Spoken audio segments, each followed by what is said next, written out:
Hello ladies and gentlemen, and welcome to a new episode of Legends. We have so many events planned for today, and we have so much stuff to do today.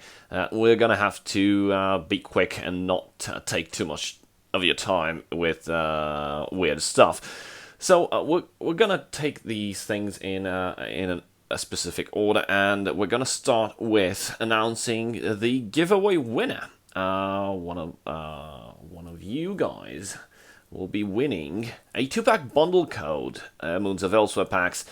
So let's see what random.org has in store for us today. And the winner is Marshall Drews with the comment, perhaps invade will be a mechanic, doesn't take effect until next or at the end of your turn. Maybe it'll directly affect the enemy side with various effects at the start or end of your turn. Well, thank you Marshall Drews for your comment. Unfortunately, we've all seen what the invasion mechanic looks like. But nonetheless, you won a 2-pack bundle code, Moons of Elsweyr packs. Please leave a comment below with your in-game name so I can contact you and give you the code and further instructions on how to activate it. Well, I guess it's time for the reveal, isn't it? So is everyone ready? I hate to disappoint you, some of you guys actually pointed it would be the Potion of Magic. It does look like it, but it's not. The card actually is... Insert drum roll here. And it's Elixir of Potency, a 2-cost support. Intelligence, activate, give a creature a random keyword, has 3 uses, and that's about it. And you know what? That's actually cool, because it will give a boost, as I mentioned in the teasing video. It'll give a boost and revitalize Mid-Sorcerer. It will revitalize Soup. Sorry, not Soup. Keyword Soup decks. And that's a big thing. And I'll tell you why. Well, the Elixir of Potency can also be used with the new Invade mechanism. And of course I'm talking about the Adremora Adept. And she, or it, or whatever it is, demon with horns and God knows what else inside its pants. So it gets an invade each time, it triggers an invade each time it gets a new keyword. Meaning, you can use Elixir of Potency to give keywords combining with Manic Jack and Manic Mutation, to use Manic Mutation on Dremora Adept as well, triggering the invasion mechanism pretty much constantly. Of course, it all comes down to if Dremora Adept is removed or not. But that's something else. It costs 3 to Dremora Adept, and this Elixir of Potency costs just 2, and you can play it on your second turn, even first turn with Ring. You can then spawn Dremora Adept on turn 2 and give it a keyword immediately, starting Invasion as soon as turn 2, and that's insane. At turn 2, only the decks that have Execute can remove Invade at this point. Because the Invasion Gate, the Oblivion Gate, is immune to silence. So if you're playing against decks that rely on silences, such as the 2-cost Sorcerer's Negation, well, they'll be in for a surprise, won't they? And this gives us an insight that, as I mentioned before, I only thought that invasion mechanism could be well played inside Guildthorn control or mid-range. Well, this actually gives you the opportunity to play it in, ta-da, aggro or mid-grow decks. And you can also go into mid-range if you consider Sorcerer, because I think you'll be able to use Invade even in Sorcerer decks. We've got Manic Jack, we've got Dremor Adept there, we've got Wardcrafter, we've got Manic Mutation, and we've got this baby, the Elixir of Potency. So it all comes down to which deck will be played most and which will be most effective with the invasion mechanics. Because, of course, you can build up a control Killzone, but there are some decks that tend to go a lot faster, and you'll see a shift in the meta. Some people argue that invasion will not really do much thing because the games are one-sided as they are right now. Well, that's you could say that, but that's an extrapolation. That's something taken to the extreme. I mean, there are decks to counter control, there are decks to counter mid-range, there are decks to counter aggro, and they all fit in the same deck soup that the game enables us to play and build. So I think that the invasion mechanic, I still think that it can be run down by aggro pretty quickly, except if you counter a an aggro mid-range or mid-grow deck that plays invasion, and I think that will be the new meta. I know, initially I said that it'll mostly be played with mid-range and control Killzone, but I have a feeling that control decks will no longer be able to withstand another mechanism inserted for aggro decks, which could be very well invasion. But it's all assumption and suppositions, and I think we will best see once the expansion launches. But until then, we can only try to put our imagination to use, and based on the cards that they keep getting revealed, try to build some decks, try to build some ideas, and try to see how everything will fit together. Because you've also seen that there is a new removal. It's a 6-cost removal, destroy creature and then invade, which will be available to yellow. So more removal for control as well. So things aside, let's get to business today.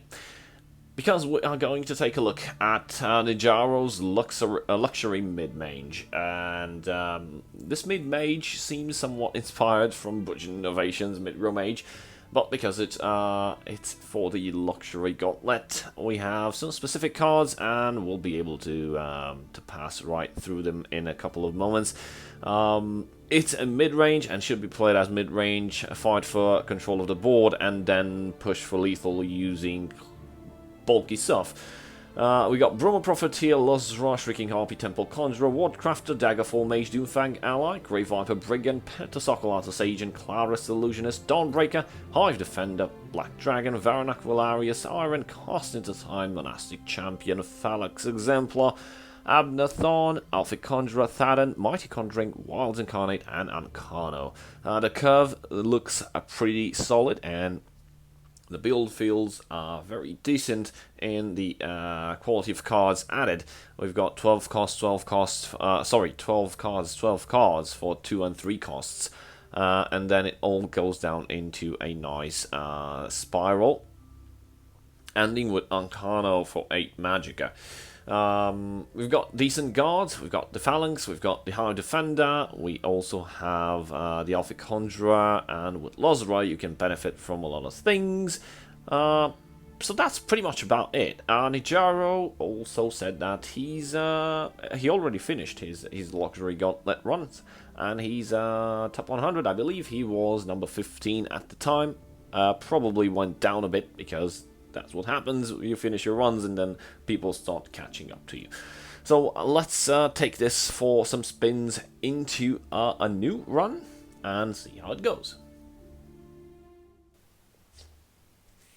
And started our run straight into a match with an Imperial deck. We've got Iron, Brewer, and Alphic. I'll drop the high cost cards. I'll keep Bruma Profiteer. That's acceptable. We don't have the ring, so that might be a bit problematic if this is an aggro Imperial deck. Of course I'm on your And side. it is. Well, what do you know? Let's play Wardcrafter. Watch yourself now. We're gonna play a little bit of cat and mouse in the field lane. We need to establish a bit of control here. I mean, if I'm ready. yeah. So what happens is that this deck can and will race me. So I can't race it because it's aggro and I'm mid-range. So I'll just remove the Slime Marsh Blade. You dog.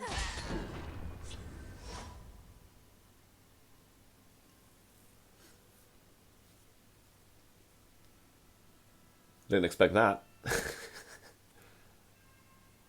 Yeah, some people have traded the ward into into the Mortal Traitor. You But if you do that, then you'll leave with the 3-2 Slime Marsh Blade on board. So you don't even need that to be there. Just remove it. And I've already forced my opponent into damaging his Mortal Traitor.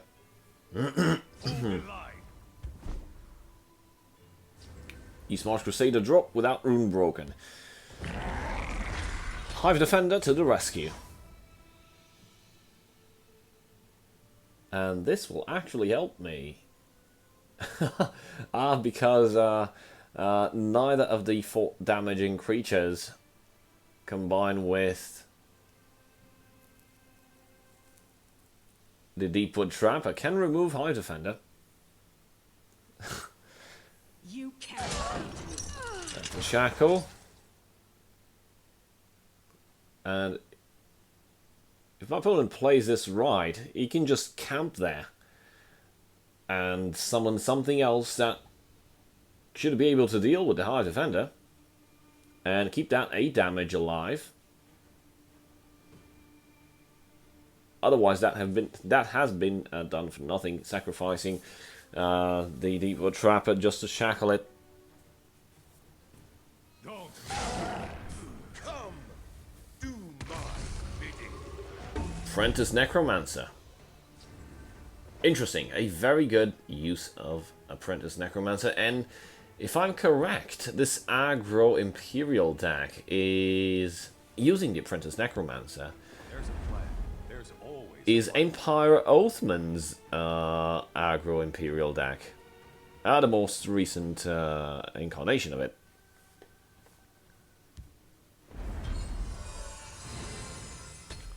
I haven't been able to get my hands on that one. But most likely this is the luxury edition, meaning some cards might be modified. But I want to get my hands on Empire Oathman's aggro deck because from what I've heard, he's been holding up rank 1, position number 1 in Legends with this aggro deck. Little Jamie has also been using it, but I think it all comes down to the luck of the user. I've been watching his stream and he's been struggling with it. So it's not that good of a deck. But for some people, it can be the best. Let's not get shackled. A little distraction. And let's destroy that Deepwood Trapper. And let's use Shrieking Harpy on that 5-3. Forcing my opponent to trade. If he decides to go face, then I'll get some cards. And I'll just trade back next turn. Okay, that's one.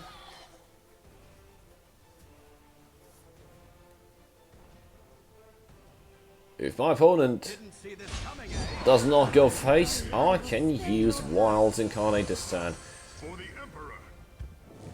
Okay. We can get rid of 2 creatures. Yeah.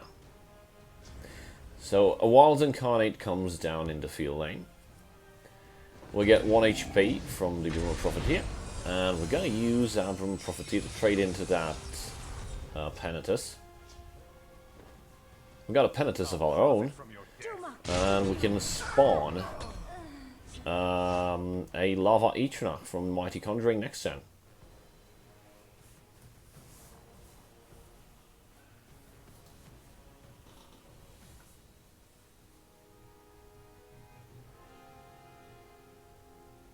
Fairly curious to see what are my opponent's last 2 cards in hand.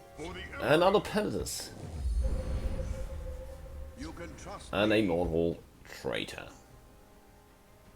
Well, it's gonna be fun. Oh, my opponent decided to trade. Very well then. Here's a Lava Eternach. If you don't have any removals such as Edict or another Penitus, bummer.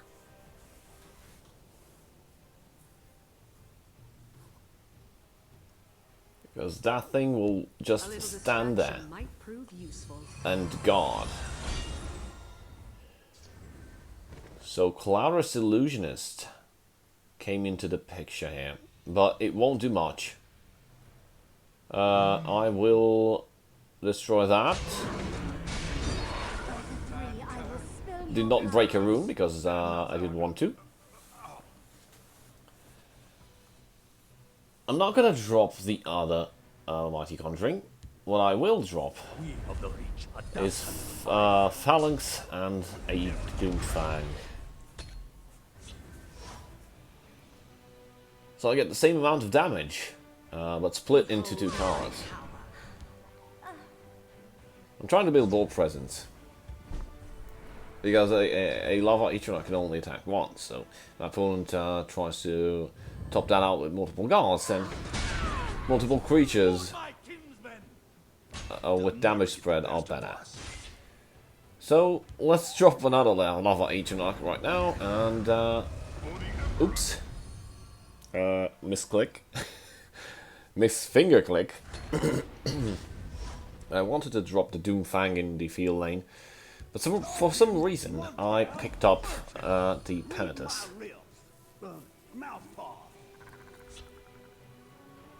But the board talks, actually speaks for itself.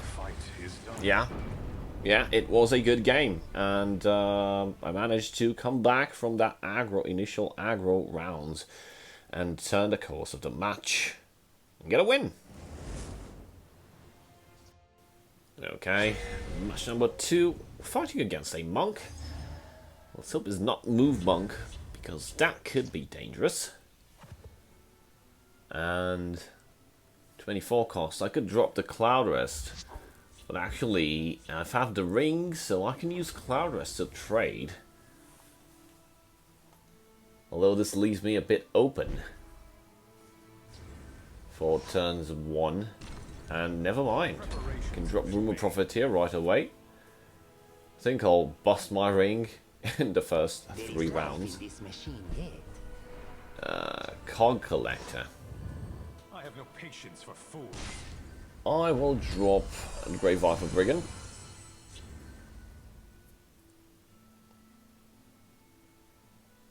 Have anything useful for Khajiit? There is life in this machine. The moon. Another Cog Collector. Okay, so it's a Pilfer Monk. Nice. Although, once I drop that Hive Defender, it's gonna suck. Big time. Oh, it's Jube. Well, Jube is gonna smell my Hive Defender's armpit.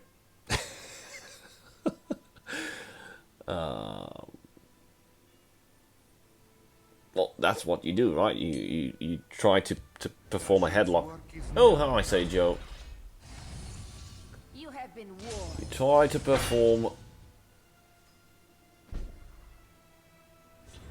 You try to perform what exactly is going on here? Oh, right. Oh, that 1/5 actually can ignore guards. I forgot about it. Can actually give a creature to ignore guards.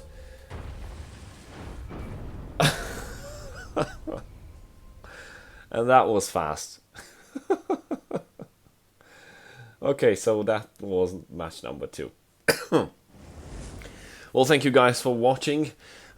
Big shout out to my Praetorian channel supporters, and I'll see you next time. Cheers.